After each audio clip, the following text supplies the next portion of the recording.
दोस्तों, नवरात्रि का महापर्व बहुत ही शुभ और मंगलकारी माना जाता है।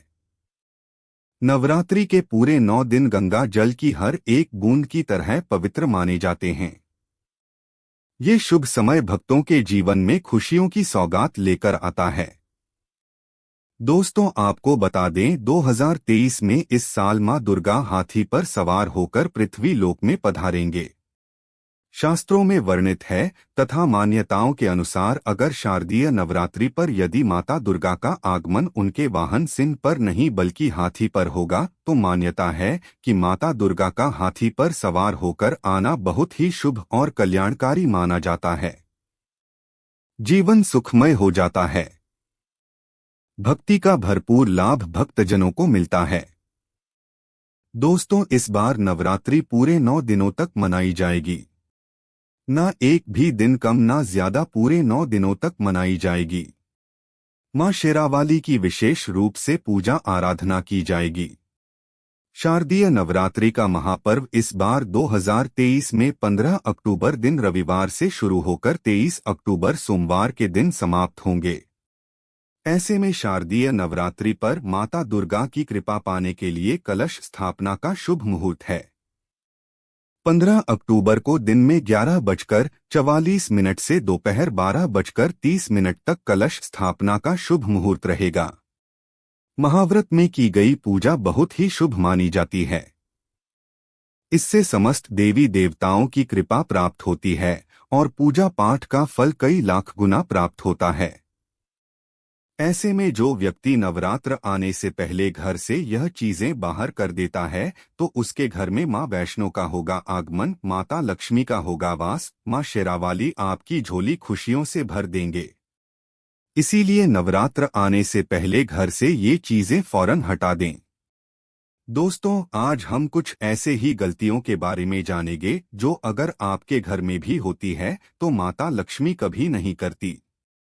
ऐसे घर में प्रवेश फिर चाहे आप कितने ही पूजा पाठ कर लो, माता लक्ष्मी ऐसे घर में कभी नहीं आती। ऐसे घर से देवी देवता भी हमेशा रहते हैं नाराज। दोस्तों, पूरी जानकारी को देखने के लिए इस वीडियो को अंत तक जरूर देखें। सच्ची श्रद्धा से कमेंट बॉक्स में लिखें जय मां लक्ष्मी। मां लक्ष्मी के लिए एक लाइक तो बनता है। दोस्तों, सबसे पहले नवरात्रि के पहले ही मंदिर की अच्छी तरह से साफ सफाई कर ले। मंदिर के अंदर अगर पुरानी मालाएं हैं, टूटी फूटी मूर्तियां हैं, उसके साथ ही खाली माचिस की डिब्बी रखे हुए हैं तो उन्हें बाहर फेंक दें तथा खंडित मूर्ति को किसी नदी में प्रवाहित कर दें। घर में छोटे बच्चों को नवरात्रि का व्रत नहीं रखना चाहिए। इससे उनकी जान को खतरा हो सकता है क्योंकि इस व्रत में शरीर को अधिक शक्ति की जरूरत होती है।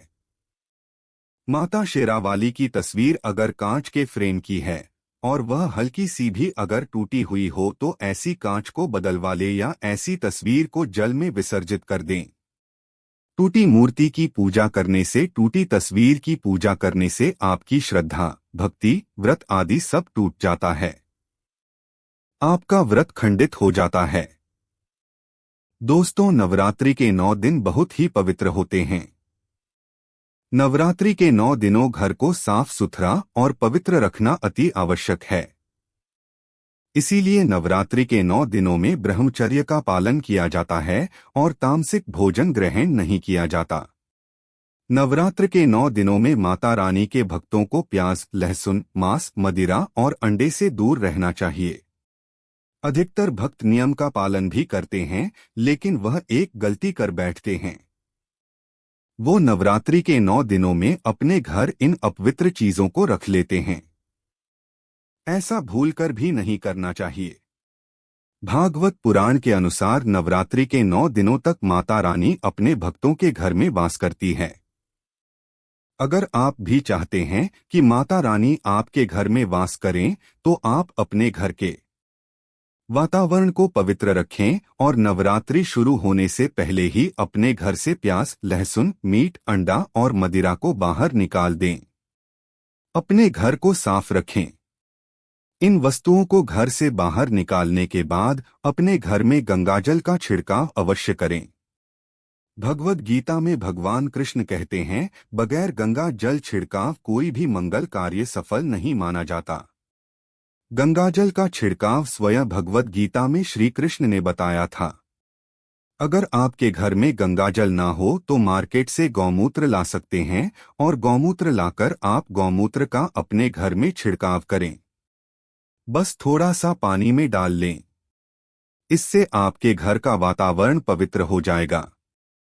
घर में मौजूद नकारात्मक ऊर्जा भी नष्ट हो जाएगी और जिस घर में वातावरण पवित्र होता है और नकारात्मक ऊर्जा नहीं होती, वह माता रानी का वास सदैव होता है। नवरात्रि के पहले आप अपने पूरे घर की अच्छी तरह से साफ सफाई कर ले। घर में जो भी फालतू सामान है, फटे पुराने कपड़े, उन्हें बाहर निकाल दें। घर में बेकार पड़ा सामान नकारात्मक ऊर्जा लाता है, इसीलिए गंदगी बिल्कुल भी ना करें। धूप दीप जलाकर वातावरण को स्वच्छ रखें। दोस्त, माता के आगमन के लिए घर का दरवाजा जरूर सजाना चाहिए। इससे माता आकर्षित होती है और घर के द्वार में प्रवेश करती है। माँ के आगमन के लिए द्वार को फूलों से सजाना। दोस्तों, कई लोग ऐसे हैं जो माता रानी की चौकी कागज बिछाकर बनाते हैं, जो कि बिल्कुल गलत माना गया है। माता की चौकी के लिए आप नीचे लाल कपड़ा बिछाएं। काला कपड़ा और सफेद कपड़ा भूलकर भी नहीं बिछाना चाहिए। ध्यान रखें, काला कपड़ा नहीं होना चाहिए। दोस्तों, यदि आपके घर में देवी देवताओं की खंडित मूर्तियां या फटा हुआ चित्र यदि हो तो उसे किसी पवित्र नदी में विसर्जित कर दे, क्योंकि ऐसी मूर्तियां और चित्र दुर्भाग्य लाती है। देवी देवताओं की खंडित मूर्ति की पूजन न करें और न ही उन्हें घर में रखें, क्योंकि उन्हें घर में रखना बुरा माना जाता है। दोस्तों, वहीं अधिकतर लोग अपनी छत पर या अपने घर के मुख्य दरवाजे के आसपास कबाड़ इकट्ठा कर देते हैं। ऐसा करना अशुभ माना जाता है। यदि आप अपने घर में, घर के मुख्य दरवाजे पर या छत पर या फिर खासकर घर के उत्तर दिशा में कबाड़ इकट्ठा कर दिया है, नवरात्रि शुरू होने से पहले उस कबाड़ को घर से बस यही निकाल दें। दोस्तों, यदि आपके घर कोई भी बंद घड़ी है तो नवरात्रि शुरू होने से पहले उसे अपने घर से हटा दें और नई घड़ी ले आए। यहां उसकी मरम्मत करवा लें। घड़ी को प्रगति का प्रतीक माना जाता है। बंद घड़ी समय से पीछे चलने वाली हमारी प्रगति में बाधा डालती है। इसीलिए नवरात्रि शुरू होने से पहले ही आप बंद घड़ी को घर से बाहर निकाल दें।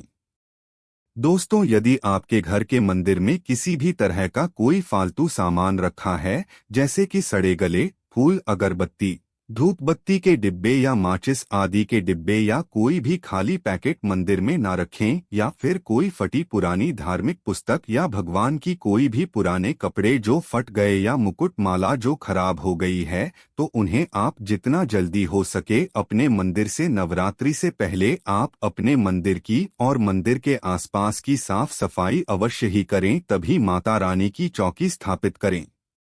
इसके साथ ही आप अपने धन रखने के स्थान की सफाई भी अवश्य करें, क्योंकि नवरात्रि के दौरान मां लक्ष्मी भी गृह प्रवेश करती है। धन रखने के स्थान पर किसी भी तरह का कोई भी फालतू सामान, टूटा हुआ सामान न रखें। धन रखने के स्थान को मंदिर की तरह ही साफ रखें। नवरात्रि के दौरान माता रानी की पूजा में कौड़ियों को शामिल करें। माता के साथ साथ रोजाना कौड़ी का भी पूजन करें। इसके पश्चात आप कौड़ी को धन रखने के स्थान पर रख दें। ऐसा करने से बरकत सदैव होती है। यदि आपके पास पुराने जूते चप्पल इकट्ठे हो गए हैं तो नवरात्रि से पहले उन्हें घर से बाहर निकाल दें। पुराने जूते चप्पल की अशुभता के कारण ही घर में नेगेटिव ऊर्जा आती है और घर में अशांति और कलह का माहौल रहता है। नवरात्रि आने से पहले घर से जाला निकालना ना भूलें। यदि जिस घर में जाला है उस घर में माता रानी कभी वास नहीं करती। साथ ही साथ टूटे फूटे बर्तन यदि घर में पड़े हैं या टूटा हुआ आईना भी यदि घर में हो तो उसे भी निकाल दें। घर में टूटे फूटे ईंट पत्थर भी नहीं रखना चाहिए। इससे मां लक्ष्मी नाराज हो जाती है। अब हम जानते हैं नवरात्रों के दौरान क्या नहीं खाना चाहिए और क्या नहीं पीना चाहिए और कौन सा फल खाने से व्रत संपूर्ण और सफल हो जाता है। दोस्तों, हमारे चैनल को सब्सक्राइब अवश्य करें और बेल आइकन को दबाना ना भूलें। तो आइए शुरू करते हैं। दोस्तों, नवरात्रि के दिन सेब अवश्य खाना चाहिए। शास्त्रों में बताया जाता है कि भगवान के भोग में सेब आदि अवश्य अर्पित किया जाता है। यदि आपका व्रत है तो आपको सेब अवश्य खाना चाहिए। केला, पपीता, तरबूज और मीठे अंगूर अवश्य खाना चाहिए। इन फलों से व्रतधारी को शक्ति मिलती है, व्रत संपूर्ण हो जाता है। शास्त्रों में बताया जाता है कि नवरात्रों के दिनों में सीताफल अवश्य खाना। सीताफल खाने से 10 ऐसी बीमारियां हैं जो खत्म हो जाती है। माना जाता है कि नवरात्रों के दिनों में सीताफल का घर में प्रवेश होना बड़ा ही शुभ माना गया है। सीताफल खाने से नवरात्रि का व्रत सफल हो जाता है, क्योंकि इसमें माता सीता का आशीर्वाद मिला हुआ होता है। नवरात्रि के दौरान इसे जो भी खाता है उसे दुखों का सामना नहीं करना पड़ता। सीताफल आपको अवश्य खाना चाहिए। दोस्तों, नवरात्रों में व्रतधारी को डिब्बाबंद लस्सी, डिब्बाबंद जूस नहीं पीना चाहिए। उसमें कई केमिकल मिले होते हैं जिसके कारण आपका व्रत टूट सकता है। जब भी आप फलों का जूस पिएं तो याद रखें, उसमें नमक न डालें, नहीं तो व्रत टूट जाएगा। साथ ही साथ जूस में बर्फ भी नहीं डालना चाहिए। फलों का सादा जूस पीने से व्रत सफल होता है। दोस्तों, नवरात्रि के दौरान सिंघाड़े का आटा या कुट्टू का आटा खाने से पहले ये देख लें कि आटा पुराना नहीं होना चाहिए, क्योंकि पुराने आटे में कीड़े वगैरह बढ़ जाती है।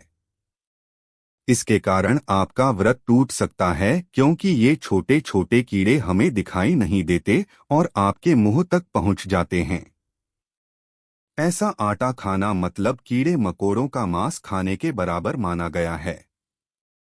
दोस्तों, नवरात्रि के दौरान आप शाम के समय खाने में दही ले सकते हैं, आलू वगैरह खा सकते हैं, साबूदाने की टिकिया बनाकर खा सकते हैं, साबूदाने की और आलू के पापड़ भी खा सकते हैं।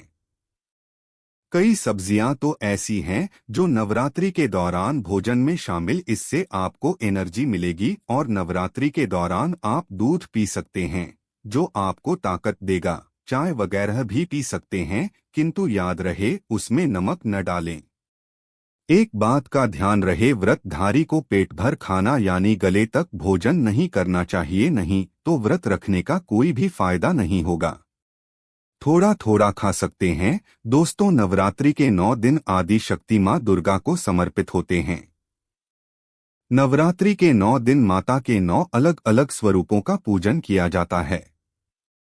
नवरात्रि के 9 दिनों में माता रानी को अलग अलग स्वरूप के हिसाब से अलग अलग भोग अर्पित किए जाते हैं।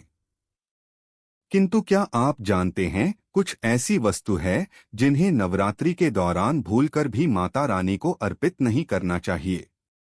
यदि इन वस्तुओं को आप गलती से भी माता रानी को अर्पित कर देते हैं तो आपको व्रत और पूजन का पूर्ण लाभ नहीं होगा। इसीलिए माता रानी की पूजा करने के लिए आपको ये जानना अति आवश्यक है कि वो कौन सी ऐसी वस्तु है जो माता रानी के पूजन में भूलकर भी प्रयोग नहीं करना चाहिए। तो आइए मां का जयकारा लगाते हुए वीडियो को शुरू करते हैं। दोस्तों, नंबर 1, नवरात्रि के दौरान शादीशुदा महिलाओं को सफेद कपड़े पहनकर पूजा पाठ नहीं करना चाहिए।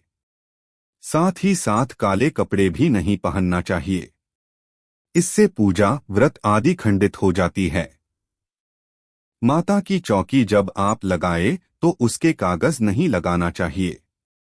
माता की चौकी सदैव लाल कपड़ा बिछाकर ही बनाना चाहिए। सदैव याद रहे, नवरात्रों के इन 9 दिनों तक व्रतधारी को अपना आसन मां की चौकी के आगे ही लगाना चाहिए और वहीं पर आपको सोना चाहिए। मंदिर को नवरात्रों के दौरान अकेला नहीं छोड़ा जाता। बहुत ही अशुभ माना जाता है। इससे दुर्गा माता नाराज हो जाती है। और सदैव के लिए चली जाती है। दोस्तों, नंबर 2, नारियल। हिंदू धर्म में नारियल को समृद्धि, धन और सम्मान का सूचक माना जाता है। नारियल को श्रीफल भी कहा जाता है। नारियल को सुख समृद्धि में वृद्धि करने वाला माना जाता है। नारियल तो हर मांगलिक कार्य में विशेष महत्व होता है। जैसे कि आप सभी जानते हैं कि माता रानी के कई मंदिरों में नारियल से बलि भी दी जाती है और माता रानी के पूजन में नारियल का प्रयोग हम सभी करते हैं। खासकर कलश की स्थापना नारियल रखकर ही की जाती है। माता रानी के पूजन में हम नारियल प्रयोग करते समय कुछ गलतियां कर देते हैं। दोस्तों, नारियल कई प्रकार के होते हैं। एक हरा, दूसरा सूखा जिसके अंदर पानी होता है, जिन्स नारियल के अंदर पानी होता है। माता रानी के पूजन में सदैव पानी वाला और जटा वाला नारियल ही प्रयोग करें। नारियल का पूर्ण होना चाहिए।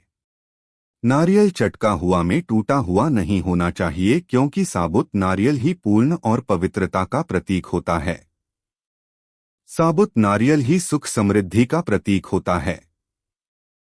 जिन्स लॉन के ऊपर फूल नहीं होता या फिर जिन्स लॉन के पीछे लकड़ी की डंडी नहीं होती, उसको आप माता रानी के पूजन में भूलकर भी प्रयोग न करें। फूल वाले लोगों को ही पुनः माना जाता है और रानी के पूजन में कोई भी अपूर्ण वस्तु, कोई भी खराब वस्तु या टूटे हुए अक्षत प्रयोग नहीं करना चाहिए।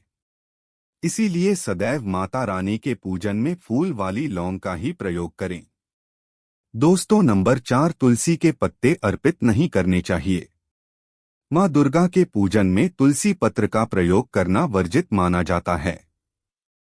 तुलसी पत्र के अलावा मामला भी माता रानी को अर्पित नहीं करना चाहिए और दुर्गा भी माता रानी को अर्पित नहीं करना चाहिए। दुर्गा भगवान श्री गणेश अति प्रिय है। नवरात्रि में आप भगवान गणेश को दूर्वा अर्पित कर सकते हैं। भगवान विष्णु जी को तुलसी के पत्ते अवश्य अर्पित कर सकते हैं, किंतु माता रानी को भूलकर भी तुलसी के पत्ते या दूर्वा अर्पित न करें। माता रानी को सफेद फूल भी अर्पित न करें। माता रानी को सदैव लाल रंग के फूल अर्पित करने चाहिए। लाल रंग के फूल माता रानी को अति प्रिय है। खासकर माता को गुड़हल और कमल के फूल अति प्रिय। शास्त्रों में बताया जाता है कि घर में माता रानी की दो या फोटो नहीं होने चाहिए।